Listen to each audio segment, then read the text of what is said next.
All right, we're on the latest episode of Blood Money, and today I have a very special guest, Dr. Kirk Moore. How you doing, sir? I'm doing great, Vim. How are you? Great, great. Thank you for being on the show.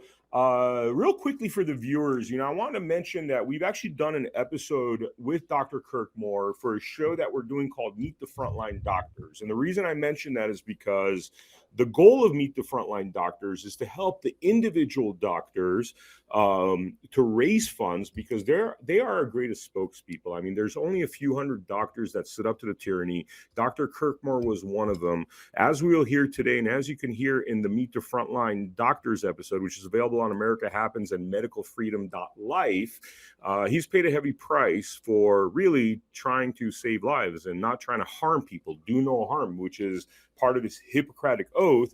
And these few hundred doctors that stood up against a tyranny out of 1 million doctors really need our help. So what I encourage people is to check out that Meet the Frontline Doctors episode, donate directly to Dr. Kirk Moore. We'll have his link at the bottom of this too, because he's been through hell and back just because he tried to do the right thing. And that's what we are going to talk about today. So Dr. Kirk Moore, could you give us a little bit of a background on your bio and your expertise and lead us into what is happening in your life today? um, yeah, my expertise. That's funny. Well, so short story. I grew up overseas. I was an Air Force brat. Finished high school and college in the U.S. Medical school in Miami. I then joined the Navy, so they paid for part of my school. So I only got to do a year of internship, and they pulled me out and went active duty for as a Navy flight surgeon, as a naval flight surgeon from 94 to 97. Went back to residency, got done with my general surgery, plastic surgery, finished in 2001, and then I started out in private practice. So I'm a plastic surgeon. My expertise is breasts and butts, but I have a passion for I have a passion for doing the right thing, and I have a passion for kind of not being told what we're supposed to be, what we are supposed to do as physicians by a kind of a government agency that I had never been to before in 2020. Yeah, yeah. I mean, we're interviewing some doctors. I mean, we always interview doctors on Blood Money. I mean, specifically doctors that stood up to the tyranny, like Dr. Peter McCullough, Dr. Scott Miller, Dr. Chris Shoemaker, and we hear the story over and over again that I went to school for some of these guys went to school for 25 years to be able to formulate their opinion, and they feel like their opinion, their logical reasoning was taken away from them because of the tyrannical mandates. Well, yeah, there's no doubt. I mean, like I said, I'd never been to the CDC website until 2020. That means, I finished medical school in 1993. So we're talking about 27 years of schooling and training and private practice and taking care of patients for that period of time.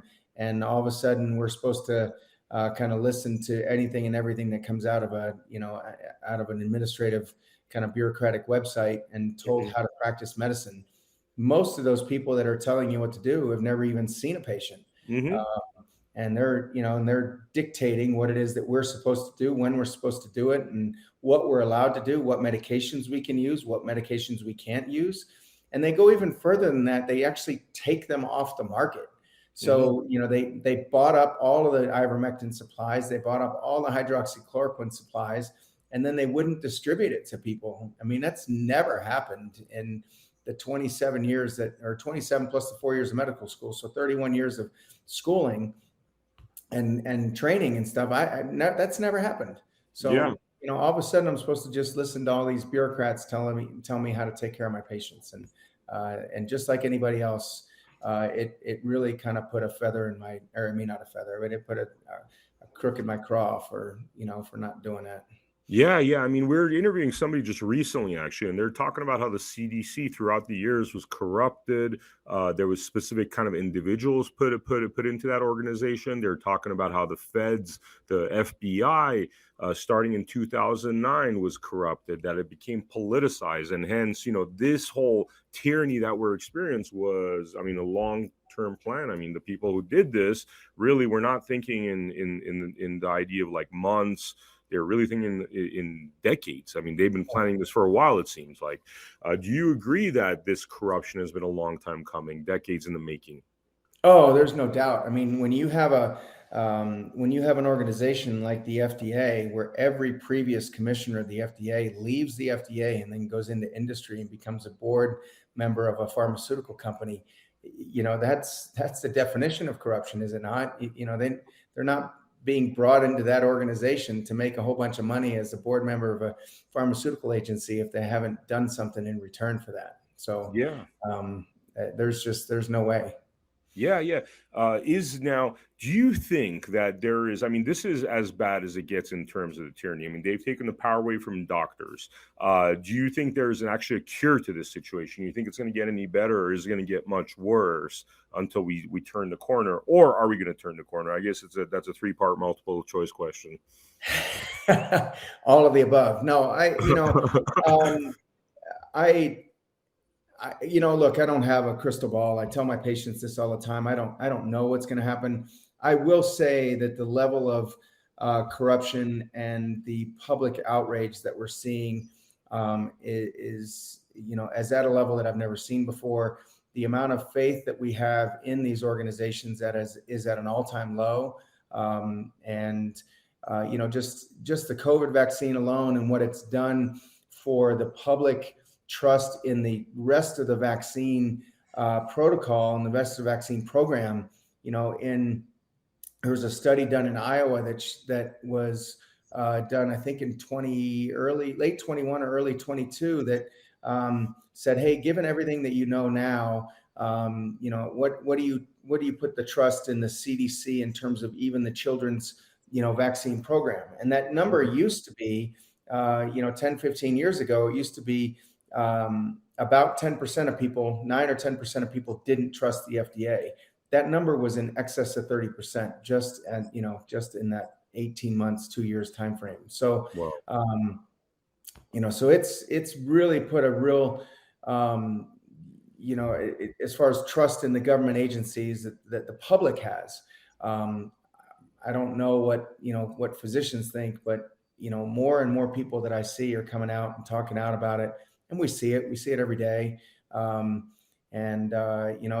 think it's the more people we see, the more growth we get, the support that we've gotten on the back end of this in terms of the public is probably 90-10 in terms of what I see in terms of public versus, public support versus, hey, these guys they belong in jail, So, hero versus villain, 90% hero, 10% villain is what we're seeing. So you made, I think from what I understand, reading your bio, reading about you, and actually having interviewed you recently, so there came a point that you made a decision to stand up against a tyranny and really carve your own path. Could you talk a little bit about that and the consequence of what happened as a result of that? Well, so I was treating COVID patients because they weren't being treated. I had patients of mine, my staff, my family, my friends, they weren't being treated. So, and so they were coming to me, hey, what do you do, Dr. Moore? And so then I had to do this crash course in virology and try to figure out what this was all about. I mean, I was reading about it. And so I understood it.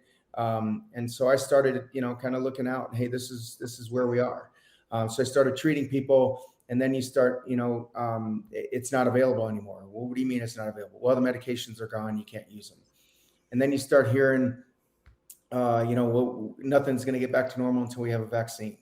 So, the vaccine was going to be the cure all, and knowing what I know in medicine, how long it takes for a vaccine to get approved just in the current system, 7 to 15 years. And so now all of a sudden we're going to have a vaccine in 9 months with a novel technology that has never been tested on humans. And then in all the animal studies, it killed all the animals. So how are we going to have any confidence in this? So that's where I started, and was in that. So when vaccines come out, I sign up to be a vaccine clinic, and I have patients coming to me for their vaccines. Mm-hmm. And now you're going through a legal process because of Yeah. that. Yeah, tell us a little bit about that. So I've been accused of giving fake vaccines and consequently fake cards for people that came in with, with themselves and their kids. Hmm.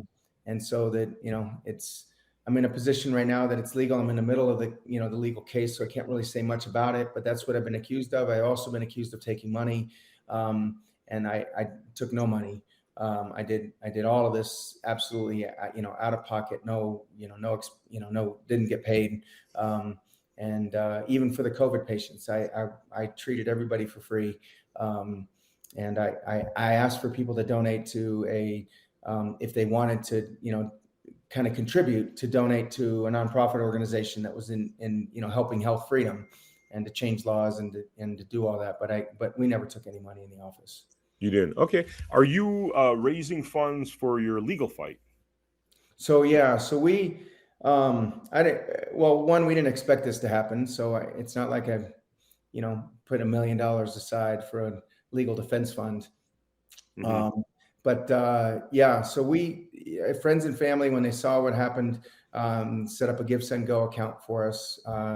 It's on our website, standformore.com, or at Give Send Go, Stand for More. So either way, you can get there. Anything is appreciated. We're fighting this battle. I'm going to try to get as much information as I can to help, in our case, to show that this was a fraud to begin with, and that what we did or didn't do was the right thing to do. Exactly. I mean, the wrong thing to do based upon the information we have, and this is after interviewing dozens of doctors and seeing a lot of evidence, seems to have been not to give this vaccine to anybody when you know it causes myocarditis. Yeah, it's really interesting to see this, and especially with the data that just came out with, the General Dynamics contract that they signed. That our government agencies in August of 2020 already signed a contract with an IT firm to collect VAERS data. So that goes to show you that this thing was not just something that just happened. Yeah. So less than 6 months after we start shutdowns in the United States and start talking about a vaccine, they've already negotiated with a company to manage the incoming VAERS influx of calls and adverse events and everything else, because they knew that they couldn't handle it. And anyway, so they do this in August.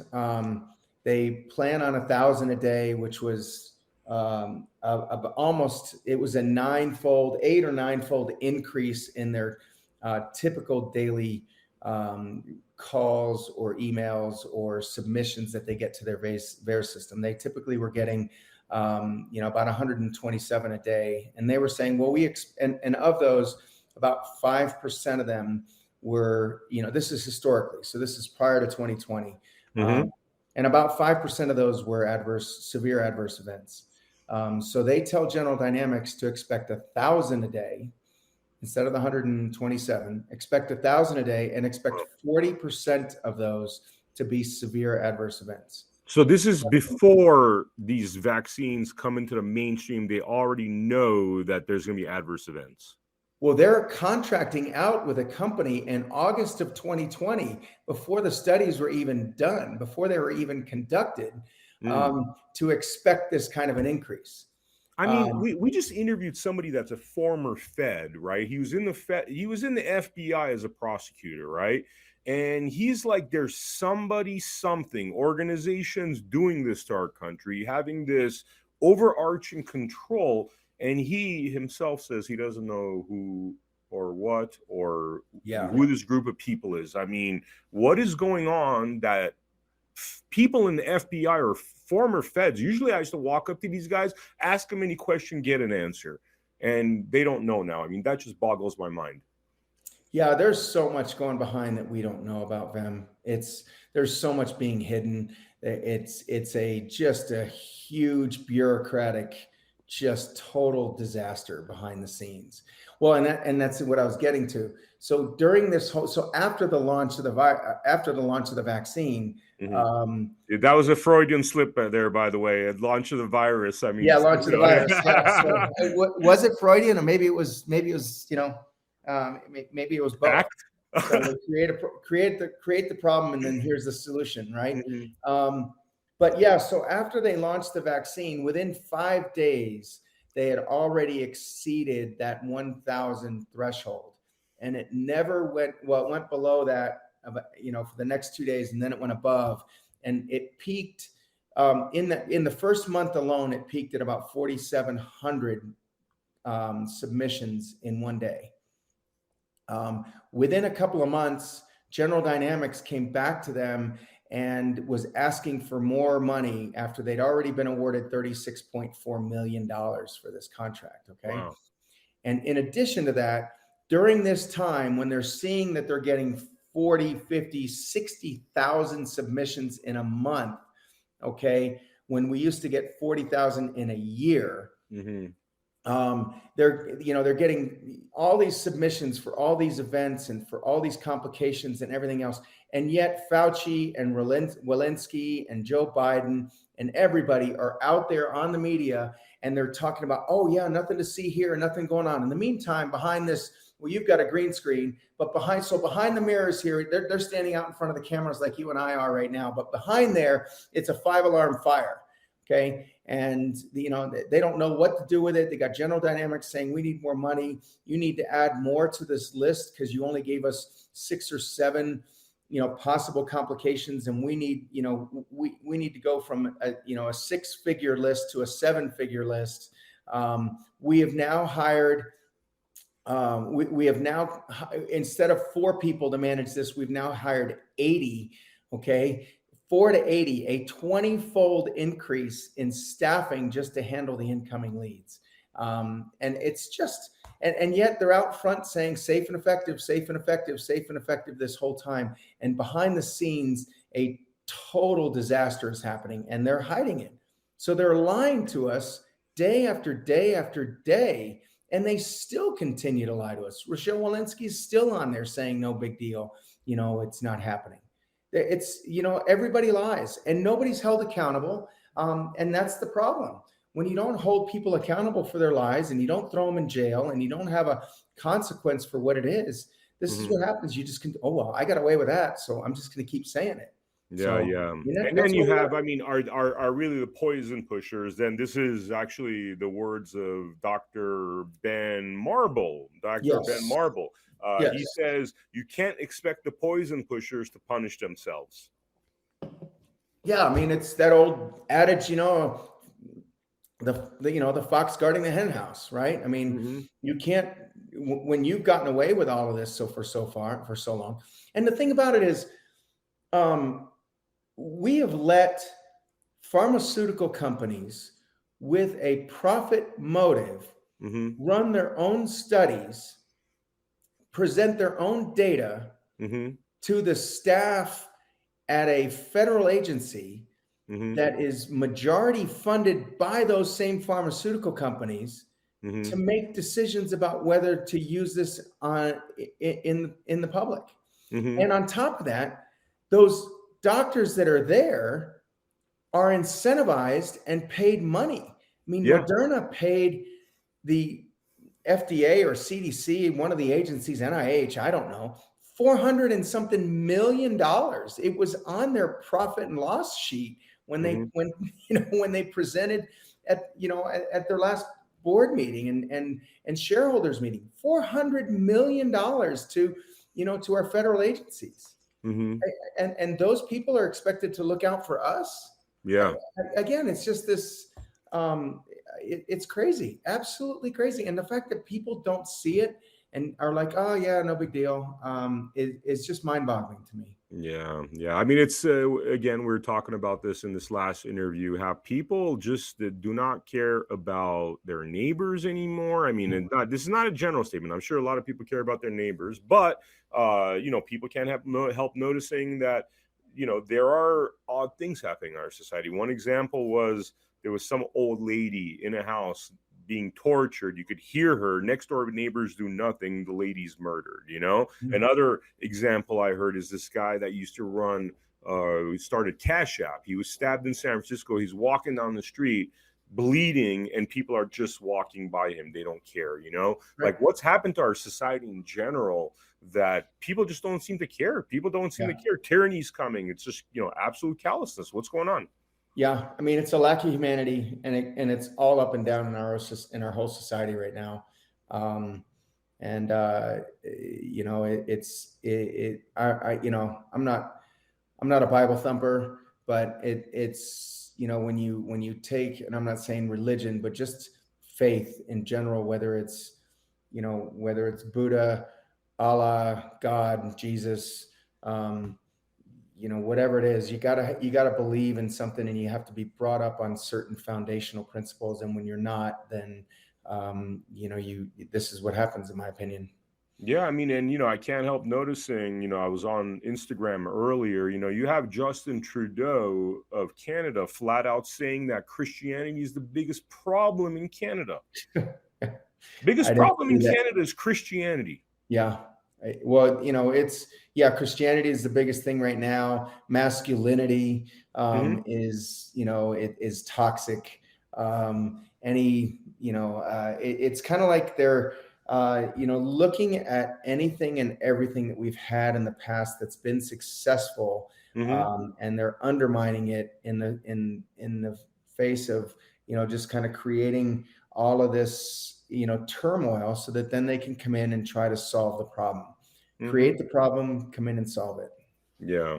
Why? I mean, why are we? Seems like, you know, we're ruled by sociopaths. I mean, how did we get to a point where, you know, mass murder, Holocaust, genocide, which is what's happening? You could watch a lot of our Blood Money episodes of some doctors talking about up to 1 billion people could die in the next 12 months because of myocarditis and vax injuries and that sort of thing. I mean, how do we get to this point where this is even permissible? I mean, this is, you know, Holocaust level. I mean, honestly, it's like when you're talking about billions, I mean, it's like, you know, it really puts, like, the numbers of the Holocaust and the Armenian genocide and these other genocides seem minuscule comparatively.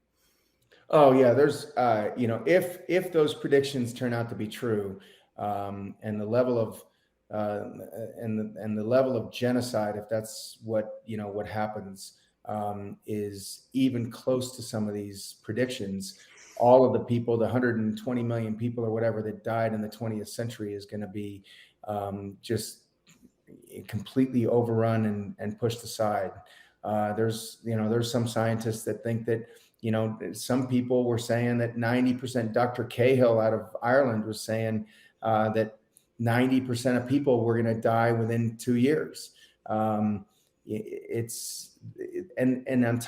add the level of infertility that's happening, and the inability to get pregnant and carry a pregnancy, with both male and female infertility. You add that on top of the actual deaths that are going to happen in 20 years. We could be down, you know, 3-4 billion people. It's crazy. We could be, you know, down 50% of our population. And I'm not predicting that. I'm just, you know, you look at those numbers of what those people are saying, and it's absolutely astounding. You know, look, Anthony Fauci has been doing this for 40 years. You read Robert F. Kennedy's book, The Real Anthony Fauci, and you look at what it is that he's done over the course of his career, and the amount of death and destruction with the scientific, quote unquote, scientific studies that he's done with various interventions and medications and vaccines, with AZT and AIDS, with the claims of what he was doing with trying to treat people in New York City and trying to come up with AIDS vaccines. I mean, this isn't that long ago. We're talking about, you know, 2000, the late 90s, early 2000s. I mean, we're talking 20 years ago, 25 years ago, and he's taking kids out of, you know, young kids that are orphans, and experimenting on them and putting feeding tubes in them, because these kids refused to take the medications, because they knew that that was making them feel bad, and it was killing their friends. And yet they find a whole host of just tyrants and I mean, is Anthony Fauci the reincarnation of like Himmler, right? Whoever that the Nazi doctor was. I think it was Himmler. Joseph Mengele. He's Mengele, Joseph yes. Mengele on steroids, man. Wow. Killing, I mean, his own population, more or less, you know? I mean, I've heard, and the crazy thing about this is the gay community doesn't know a lot of this information, supports Anthony Fauci. I mean, if you look at it on a general level, I know a lot of gay people that think this is nonsense. We've interviewed Jamie from Gays Against Groomers and a lot of other individuals that are in the LGBTQ community that are completely against this. But it seems like if you watch the mainstream media, they're cool with this. Yet Anthony Fauci, I mean, just 20 years ago. Where does the mainstream media get their money? If I was to take a wild guess, it's like there's a lot of dark money in there. I think these people know how to print money to make money. It's controlled by maybe 300 globalists that have been controlling a lot of things for the last, I'd say, probably 60, 70 years, maybe longer. Joe Rogan did a podcast a while back, and he looked it up online while he was doing his podcast. 70% of the mainstream media budget comes from Big Pharma. Okay. That's what we know, obviously. Okay. I mean, yes, yeah. I don't disagree with you that there's other money that we don't know about. Okay. There has to be dark money and dark money, by what I mean by dark money is it's not done in the spirit of capitalism. It's not done in the spirit of I'm going to buy ads. You're gonna get paid an amount for those ads that is indicative of the ratings and all that stuff. That was all ratings based at one point. You would buy ads. Okay, Super Bowl, we get certain numbers of viewers, and that's why the ads are this high. Regular night, it's this high, right? Now what seems to be happening is the money's coming in regardless, because some of these networks don't even have good ratings anymore because people are sick of this stuff, and yet the money seems to be endless. Right. No, I know. I don't disagree with you in terms of the dark money. I mean, it's just money that's hidden that we don't know about. But even of the money that we do know about, we know that 70% of that's in their, profit and loss statement. 70% comes from Big Pharma. So, when Klaus Schwab says that they own the mainstream media around the world, by the way, because he's made statements like that. When they say, I mean, I don't think he's talking about pharmaceutical companies buying ads. When he says we own the mainstream media, he's talking about something completely different than, hey, I want a commercial. Here's $1 million. Well, yeah, he's talking about the major executives there that are all at his meetings.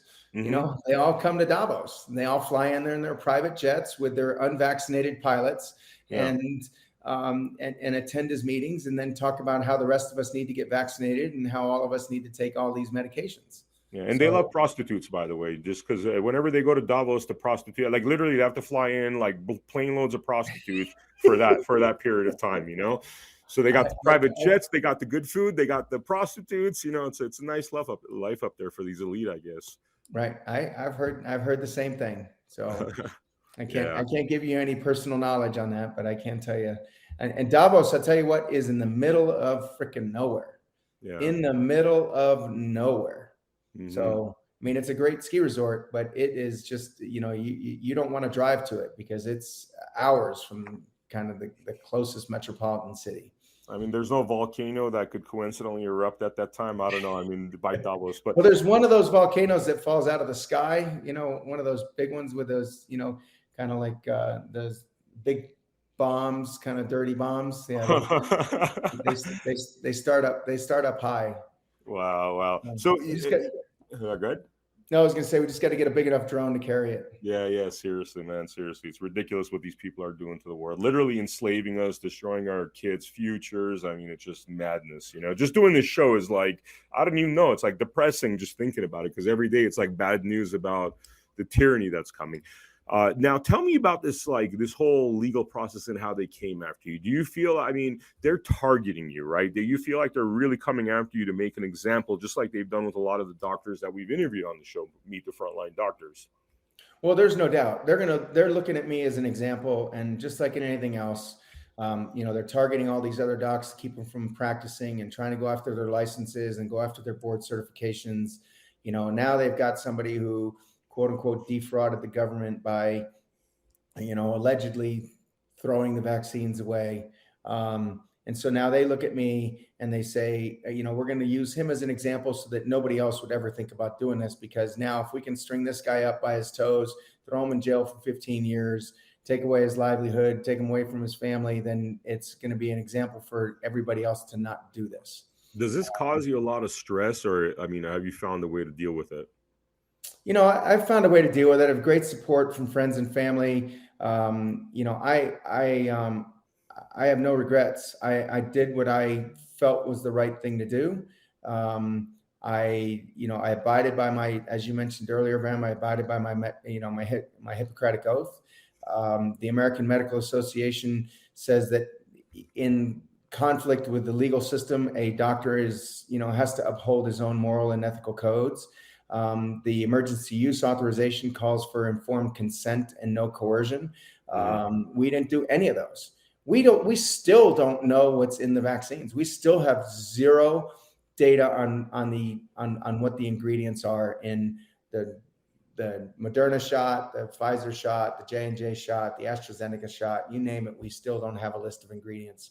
And to this date, not one physical facility has ever been inspected by any government organization to actually test it to see what is in it, because presumably they know what's in it, and to find out whether what they claim is in it is actually what is in it, and to find out whether there's any consistency in product going across, whether it's the same institution checking bottle number 100 and bottle number 10,000 and finding out whether there's consistency, and then also checking on consistency from one facility to the next. Not one institution, not one manufacturing place has ever been inspected that I know of.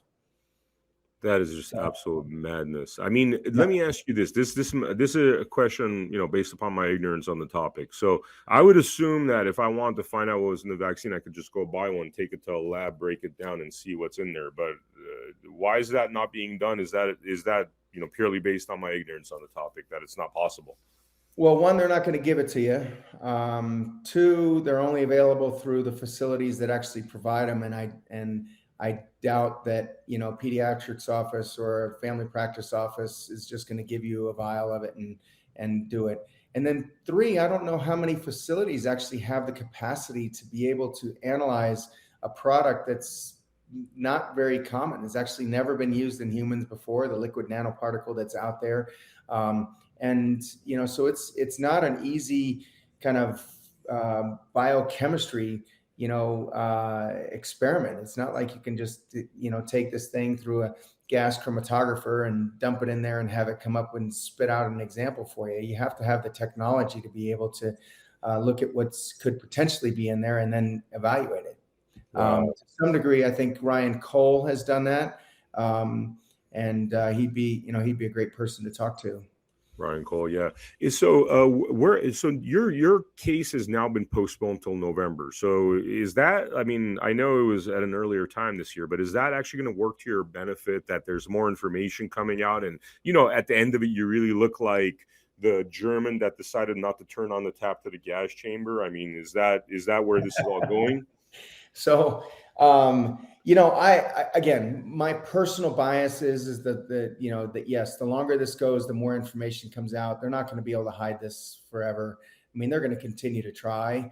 They're going to continue to try to obfuscate and hide the data and keep it from being exposed and redact it.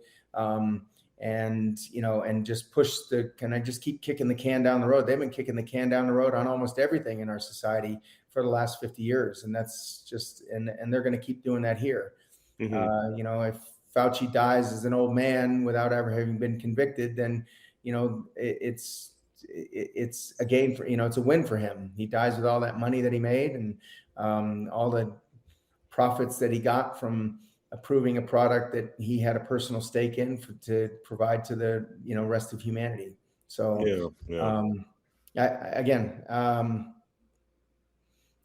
it's just the amount of corruption that's just top to bottom in our society right now is astounding. Yeah, Dr. Peter McCullough, I mentioned this on quite a few episodes. When we first interviewed him, his exact statement was, everything is corrupt, everything is broken. He was talking about all our industrial complexes and what hell they put him through, because he went through the same thing. They went after him. tried to take his doctorate. I mean, not exactly the same thing, but it's seems like they really want to make examples, these doctors. But the thing that I'm noticing is, and this is through interviewing, people for Meet the Frontline doctors such as yourself, is that a lot of these doctors are pretty much ready to go to the mat full on. I mean, a lot of these doctors are broke, but many have sworn that this is a fight till the day I die. Like, I will never start fighting for this, even if they reduce me to nothing. I mean, is that the way you feel? Is that, where does that come from? I got a message today to call somebody, and this guy was wanting to know whether I was looking to do a plea bargain, or whether I was willing to, or whether I wanted to win this case. I'm not in any capacity going to plea bargain this. Look, if they came to me, if the FBI or the prosecutor's office now at this point comes to me and says, "Hey, Dr. Moore, you threw away $25,000 worth of our product. If you'll pay us 25 grand, we'll walk away. No admission of guilt, no nothing. And, we'll shake hands and, you just give us our money back for the product that we paid for." I would walk away with that, again, without an admission of guilt, because I'll spend way more than that just in legal expenses and costs just to have people come in and help defend me and us. But short of that, I'm not admitting anything. I didn't do anything wrong. I abided by my code. I abided by the American Medical Association. I tried to abide by the emergency use authorization. And I took care of my patients the way we discussed taking care of them. We do. I think we had might have been our last year, might have been this interview. We had mentioned Donald Trump, right? And what happened with him with Operation Warp Speed. I mean, people in the medical freedom tend to be a little bit more right leaning. What happened there? I mean, was this dude duped? Was it like, was the con job on him? So he just was unaware what was happening, and what is happening until today? Multi-part question where, you would think somebody like him would have come forth and said, "Hey, I got duped. This stuff's not good for you." I mean, what do you think's going on there? Well, I think he was duped. I don't think I wouldn't expect it's like somebody coming to you and saying, "Hey, we got this new technology and, it's the greatest thing since sliced bread. We're going to solve all of our problems. And here's the initial preliminary data that we have that's out." And again, all of it was false and fallacious and untrue and edited and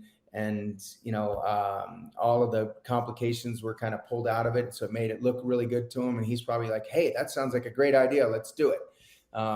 Just like anybody would. You're at a point where you're being snowed just like the rest of us, about what it is that's happened and what it is that's going on and everything. I don't understand why he won't come out against it and say exactly that. And I think it's going to hurt him to some degree trying to defend it. I mean, he will tell you that he never wanted mandates and he never would have forced it on anybody who didn't want it. And that only, but right now in this day and age, that only goes so far. He needs to come out. He needs to come out and say, "Hey, this is what they told me." Fauci, Birx, all the people at the at the CDC and FDA and all these people kind of like, this is what they told me. This is what the data that they showed me. This is how they told me it was going to come out. He says he took a shot, took two, whatever it was. I mean, and he's fine, or at least presumably is. I don't know, but I do. I think he needs to come out, and before the election, if he were to come out and say, "Hey, guys, I'm really sorry. These people really duped me, and I'm going to go after them as hard as I can because they have it's mass genocide." Yeah.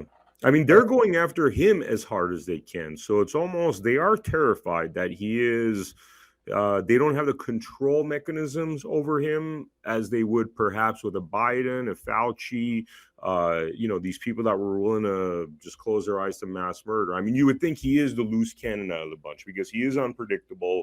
They can't censor him. I mean, he was up there on stage talking about things that they don't want us to talk about, like ivermectin and hydroxychloroquine. They started calling him crazy. I think he might have even mentioned chlorine dioxide or something at one point, and they're saying he was telling people to drink chlorine. All things that are hidden from our medical system, probably because they all work, according to some of the doctors that we've interviewed. Well, I mean, again, that's the layman coming up. He's getting some information. Somebody talks to him about, chlorine dioxide, and somebody talks to him about ivermectin, and somebody talks to him about hydroxychloroquine. He doesn't really understand it well enough to be able to kind of impart that to the public. But he's like, oh, hey, we got some great stuff coming, and this is what it is. Just like like you, like you just said just now, right? He doesn't have the expertise to say that. And so that's the way it comes across. And so then, the left is going to kind of bash him, and the right's going to say, well, he doesn't know what he's talking about. So he's kind of caught in a quandary there. But, again, I don't know. If he were to come out and say, I'm sorry, I was duped. I don't recommend him anymore for anybody. He would, I don't think there's 70% of this country that would vote for him.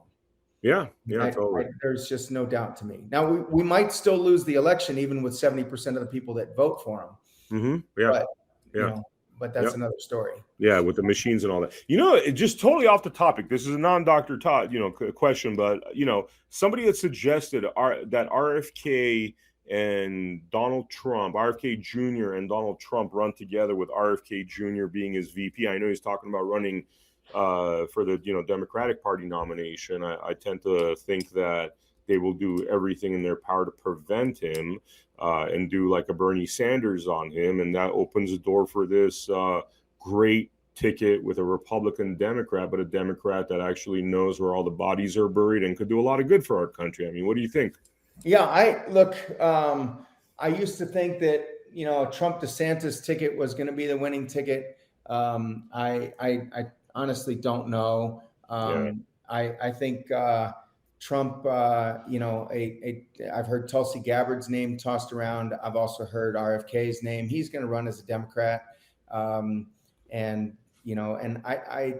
fear is that the Democrats are going to force him off of this anti-vax platform and try to get him to conform more to kind of the hard left liberal platform. Yeah. Whether it's successful or not, I don't know. We're talking about the power of trauma on another episode recently. Everybody that seems to have stood up to this tyranny seems to have some sort of trauma in their life. They know where this is going. One lady was talking about having lost a loved one. Another gentleman was talking about being a victim of displacement and genocide. And he sees what's coming. I say that because, RFK lost his uncle and his father to what I know to be the same group of, individuals that did not want, certain things to happen in this country. And I think that was, part of the start of where we are today. Hence, I just wanted to throw this out there that I don't know. I mean, it's hard when a guy loses his father. I don't know. He was 5 years old, 7 years old, knows he was assassinated, knows that there was a second gunman. I mean, how do you convince somebody like that to be part of that? I mean, it's almost, he's the prototype of somebody that could, I hope, never be part of that, Yeah, well, I would hope so too. I mean, that's kind of where he is right now. I really like the guy. At least I like what he says. I like his interviews. I've never met him. I know people that do know him, and they say the same thing. My fear, though, is that, just like, AOC got a hold of Pelosi, I think the hard left side and the communist socialist side of our Democratic Party is going to, and the Bernie Sanders side and the, Hillary Clinton side and all that will kind of pull him hard left. And I mean, that's my fear. And they're going to try to get him to, come off of his anti-COVID and anti-vax platform. Yeah. All to be discovered. All I know is that if that happens, I mean, we're looking at the abyss in this country. Let's be real. It's like if significant change doesn't happen, it's like I think we're in a century of despair. I mean, that's what happens after things like this, historically speaking. I don't think this is something that repairs itself in a matter of years, more like many decades. Right. Yeah, you and I might not be alive by the time this thing all gets fixed. Yeah. Cool look, by the way, man. I mean, I'm looking at this picture. It's like we might be related. I don't know. Yeah, you have a little bit more hair, a little bit more facial hair than me, and it's still a little darker than mine. So Yeah, that's why I was asking you about the stress, because I know Yeah. that since I've been in this movement, it's like it just seems to be going great now, Well, yeah, when I was indicted in January, I had a full head of hair. You did. That's hilarious, man. Dr. Moore, is there anything that we haven't talked about in this episode that in closing you'd want to talk about? Obviously, websites, how people could help you, which you had mentioned earlier, but worth mentioning again, and anything else that we haven't touched upon. Look, standformore.com, give, send, go at Stand for More. And any help is appreciated. But really, it just comes down to people just need to start waking up. They need to start pushing back. The few hundred of us, you, me, the few thousand of people that are out there aren't going to make the difference. We've got to have millions of people that are going to, peacefully just say no and just not allow this to happen, and continue to tell people that we're not going to let you guys do this to us. And just wake up, start, stop getting your news from NBC. I mean, it's just kind of like that whole story of that. Who was that first nurse that was out there that NBC just did that? Was it Tiffany something or other? And she was the first nurse the nurse that got the first vaccine. They did it on national TV, and she collapsed, and then she just disappeared. So that's 2+ years ago. And this lady is, skinny, dark hair, and all of a sudden she shows up as a blonde with a big old hook nose. And you're just sitting here going, you're trying to say that this is the same girl that's here that got this shot, and you put those two pictures together. There is no way that that's the same person. One's got brown eyes, one's got blue eyes.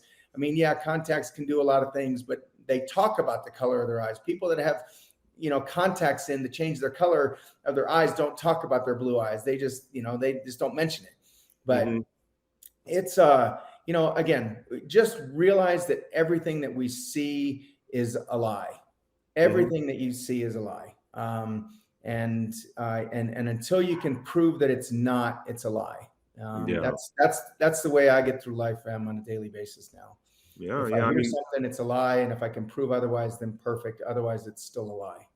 Yeah, it's a fact. I mean, I'm here doing my thing with my partners because we all have a background. We all, I worked in the mainstream media for 25 years, and frankly, was faced with a choice like you were. It's like I could be part of the poison pushers. Mine was a mental poison. Mine was, I came to realize that what we're doing in the mainstream media with these TV shows often was pushing mental poison, and you could make that choice. You could be like, I could take the 6-figure check, high 6-figure check, and realize that I'm part of the problem, realize that I'm working for the devil, or you could be doing what we're doing, but that comes with a price.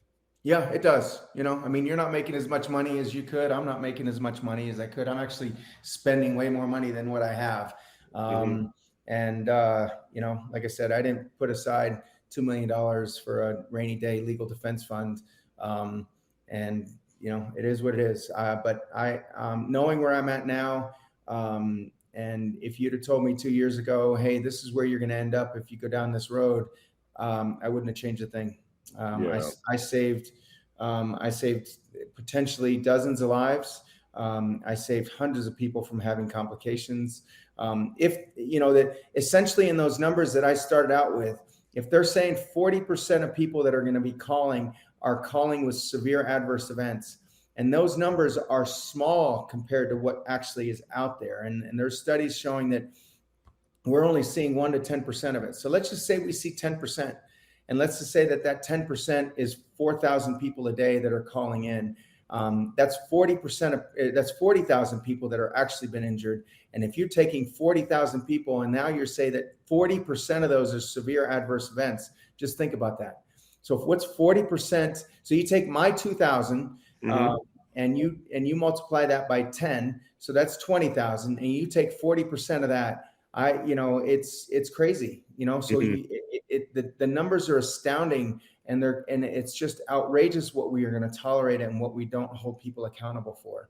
So 40% of 2,000 is, 800 or no, sorry. 800. So 800 people would have had severe adverse events. And let's just say it's 1% of 2,000, that's 20. So that's 20 people that would have died. Crazy. Yeah. Crazy. Okay. Like Holocaust happening right before our eyes, you know? I'm a Correct. big fan of history. You know, I believe that there was a Holocaust, there was a genocide in the 20th century to my ancestors.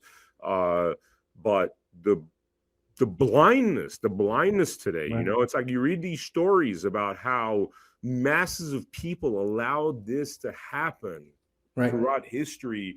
And, you know, I get these emails like, hey, never again. I'm like, today I was like, no, bullshit. Like, it's happening right in front of your eyes. Don't send me Right. these never again emails. Because, Right. again, it's Well, happening and it's happening worse. and then even on an individual basis, okay, Vem, Mm-hmm. people who did suffer injuries, who then get out in public on Twitter, Facebook, whatever social media platform you want to talk about, and talk about their injury, Mm-hmm. okay, the people that then just lay into them, you're lying, it's not happening, you're psycho, you're faking it, it's not true. You know, these people that, you know, now they're walking around with a tube down their nose because they can't eat. They're in a wheelchair because they can't walk. They can't talk anymore because their vocal cords have been paralyzed. And you have people out there that are saying, "Oh, it's all fake. They're just faking it." I mean, how do you go? And where does the humanity I go mean, to that? that's straight up mental illness, by the way. That's mental illness brought on by television, Correct. hypnosis, the drugs they put in our water, the chemtrails in the sky. I mean, we got like 70 episodes of Blood Money, where every episode we realize that they're hitting us from all these different directions. Now, there's people like you and I that understand this, right? So we're conscious of it. There's people that are unconscious to that, and they have become, unfortunately, sheep, mentally ill sheep. And one of the individuals that we're talking about was talking about, I think it's like the 5 different steps to complete brainwashing, psychosis. And once you pass number 4, which is, according to him, we're way past number 4, he said there's no turning back. Like, it's done. Yeah. At this point, it's like, you know how there was like the Nazis and they had to go through 10 years of Nazification? That's where we are. We're in 1945. Right. And these guys need 10 years of denazification to Right. become, you know, normal members of society. And, you know, if you read the stories, I mean, that doesn't even help, because some of them are, you know, closet Nazis. Some of them infiltrated our system and brought certain viewpoints and stuff. So it's a tough one, man. It's a tough one. It's a great tragedy how this, you know, I this mean, is happening. what year was it? You said you're a history buff. Was it 1933 that Hitler took power? Was it finally? Yeah, 1933. Yep. Okay, so, and the war ended in 1945.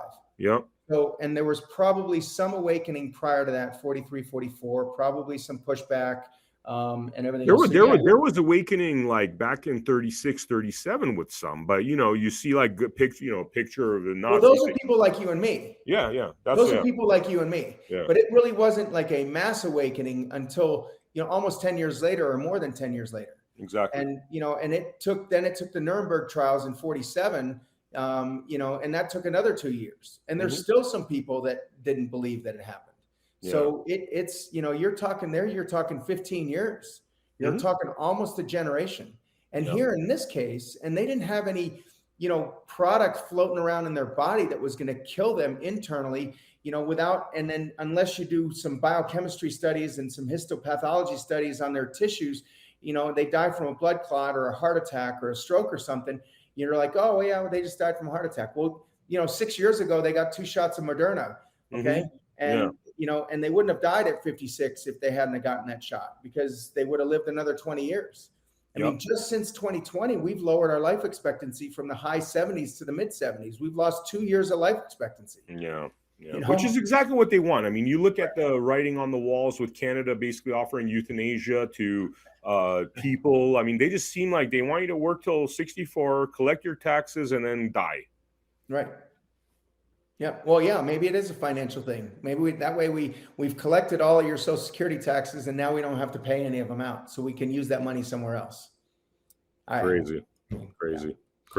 But, you know, people like you and I, money is not the driving factor. Obviously, we got to try to do the right thing. And luckily, there are some that are doing this, and hopefully people start waking up. Yeah, I hope so too. Yeah. My kids are awake. Okay. All right. That's well, 2. Huh? I said that's 2. Yeah. That's good. I mean, you know, obviously, are they going to public school by any chance, or? No, my daughter's a sophomore at Arizona State. Okay. And my son's a freshman in high school here, a private Catholic school. But even they're woke. They are? Even they're woke. Yeah. Really? Oh yeah. Oh, wow. Yeah. Really? Wow. Yeah. Wow. Yeah. Wow. All religions, all Catholic religion. I mean, look at the Pope. Yeah. The Pope's out there pushing the vaccine. Okay. Wow. So Wow. it's all corrupted. So yeah. Yep. Unfortunately. Well, Dr. Moore, thank you so much for showing up to this episode. And like I said early on in the episode, please, obviously, after you check out this episode, check out the Meet the Frontline episode. Sorry, Meet the Frontline Doctors episode that we did with Dr. Moore. And please, help Dr. Moore, send funds to him, support the doctors directly. And the one last point I want to make about this Meet the Frontline Doctors episode, kind of off the topic of what we've been talking about, but we worked, my partners and I, we worked in the medical freedom movement. And there's some issues there. There's some issues there because you have essentially the same mistakes happening. You have these top-heavy administrators that are getting the lion's share, that are making five-figure salaries. And then I speak to doctors like you. I speak to doctors like Dr. Shoemaker, Scott Miller, and many others who are really struggling. And this started to bother us because we're seeing these administrators and one or two celebrity doctors making millions and millions of dollars living a life of luxury while doctors that are on the front line are really struggling. So the reason why we did this Meet the Frontline Doctors series, which goes both on our platforms, americahappens.com, as well as medicalfreedom.life, is to draw the attention of doctors and to get the fundraising right into the doctors' pockets. No middleman that's going to enrich themselves, take private flights and all that stuff. Money directly to doctors. And that also applies to the frontline lawyers and individuals that have been affected by these vaccine mandates that have lost loved ones. So please check out those platforms and check out the shows and help these doctors directly. Thank you so much, Dr. Moore, for showing up to our Blood Money episode. And for the viewers out there, please check out americahappens.com for all our latest episodes, including Gloves Off with Joy Gilbert, the State National University with Gianna Michelli, Blood Money with yours truly, Conspiracy Truths with Mindy Robinson. That's where we're at. It used to be called Conspiracy Theories. Now it's Conspiracy Truths. And I will show you, I will see you on the next episode of Blood Money. Thank you so much.